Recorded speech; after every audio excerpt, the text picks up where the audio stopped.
Hi, Tony from Songwriters Chop Shop here. Do you ever feel inspired to write a song but don't know what to write about? You have no burning message you need to get out to the world? Or you don't know how to articulate how you feel about a topic? You can bypass this by taking a theme or a topic and defining an emotional point of view or an attitude towards it. So what's the theme and how do you feel about it? Let's look at Imagine by John Lennon and Ariana Grande's Thank You. Imagine. The theme, world peace. Emotional point of view, hope. The vehicle, imagination. This song is about how world peace can make you feel hopeful and why it's worth imagining.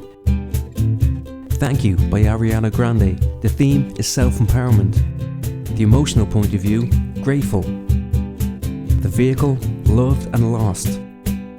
This song is about how past relationships can make you feel grateful and why it's empowering. Catch you next time.